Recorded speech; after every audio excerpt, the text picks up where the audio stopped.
This video is sponsored by Squarespace. Whether you need a domain, website, or online store, make it with Squarespace.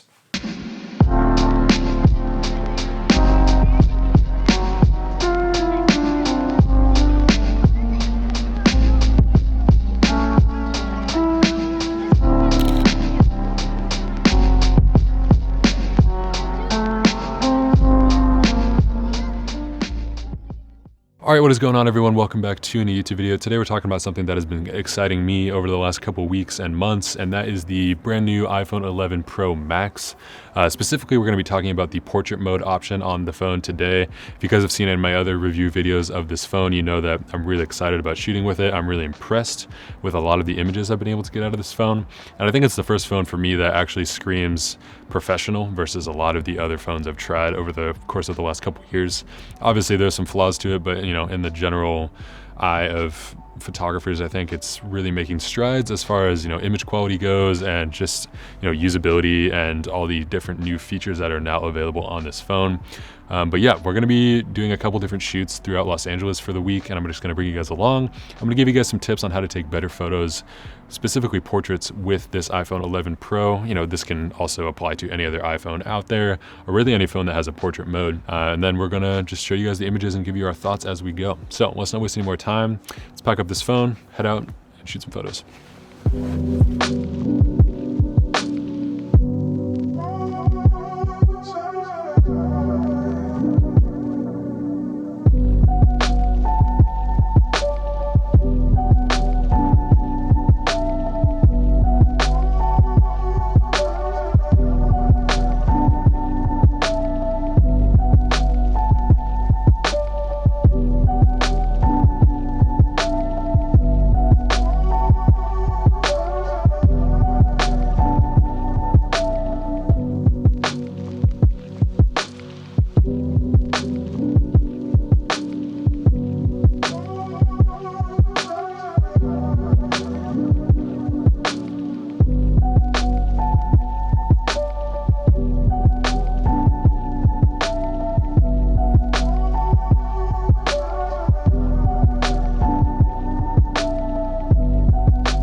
So as mentioned before, my favorite feature definitely on this new iPhone 11 Pro Max is the portrait mode.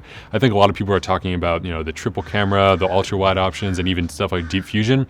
But I think for me, portrait mode is just such a great option on this phone. And I'm just gonna kind of give you guys a few tips and tricks of what I've learned over the last couple months to show you guys kind of how you can take better photos on portrait mode with your iPhone 11. The first thing that you're definitely going to want to take note of when you're shooting in portrait mode is that there's two different focal lengths that you can shoot with in portrait mode now. Wide portrait mode is definitely the better of the two in my opinion. The telephoto option was always just a little bit too close for me when I was taking portraits of people, but I think the wide option really gives you a lot of, interesting focal lengths to work with. It just really looks super beautiful. I think the wide mode allows you to just get a lot more of your environment and show a bit more of the background. Rather, the telephoto lens is not really going to give you a lot of that. It's going to be pretty much all out of focus and really compressed in the background, so it's not going to give you all of that, kind of atmospheric perspective which I really enjoy in my portraits, and it's something that you guys might enjoy as well. But literally all you do to access this is you just go right into the camera app, you hit portrait mode right here, and you'll see in the bottom right, you can switch between 1x and 2x, and just kind of mess around and see which one suits your needs. For me, I usually go with the wider of the two, but sometimes telephoto works great as well.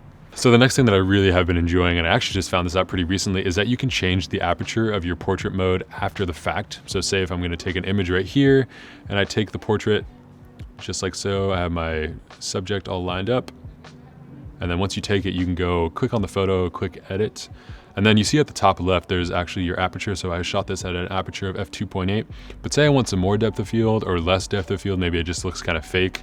I really enjoy how you can kind of mess around and, you know, actually pick an aperture that suits the photo's needs. And this is actually like really accurate too. I think when you go all the way to f16, you can see so much more of the background versus when you go all the way down to f1.4, you're getting almost nothing in focus besides the actual focal point of the image.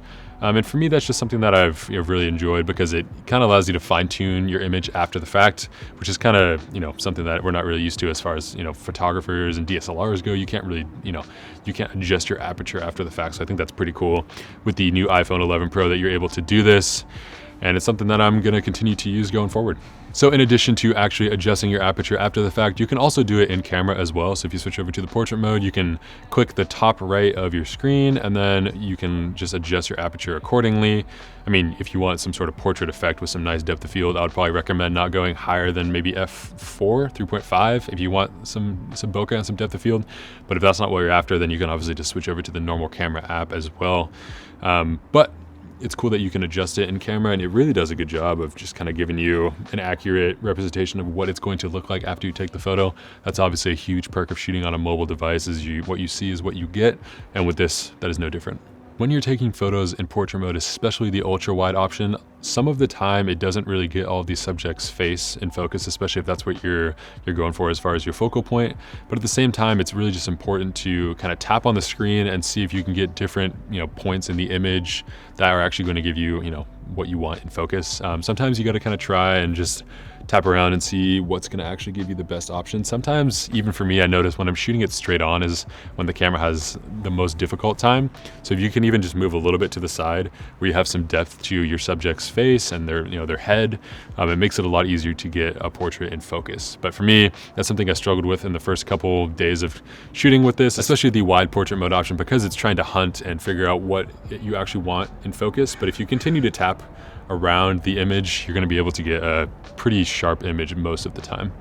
So all this being said, it's also really important to note that the general laws of shooting a great portrait also apply to shooting on a mobile device. And just because you're shooting on an iPhone that pretty much does everything for you nowadays does not mean that you're going to get great images right off the bat. You definitely have a better chance than shooting on a mirrorless camera or a DSLR or anything else in between. But that still means that you need to think about your compositions, find nice light. And the iPhone really does a great job. I think it reads the light really well, and it's really easy to tell when your subject is in focus and when it's not. It's easy to review the images, and overall, it's just been a really great shooting experience for me. So hopefully you guys enjoyed this one. Thank you so much for watching. As always, let me know down in the comments if you guys have any other questions regarding portrait mode in general. For me, I'm really enjoying it. I'm having a great time with it, but let me know if you guys have any questions. Stay tuned for the next one, and we'll see you guys later. Thanks again to our sponsor, which is Squarespace, for sponsoring today's video. If you are looking to create a custom website from scratch without all the coding and hassles that come with it, Squarespace is by far the best choice out there to make a beautiful website. They have easy-to-use templates which make creating a beautiful theme that much easier, 24/7 customer support for all of your questions, and tons of customizable options to really make your website stand out. If you're interested in trying out Squarespace for yourself, go to squarespace.com/Samuel Elkins, which is in the description, to get 10% off your first website or domain purchase.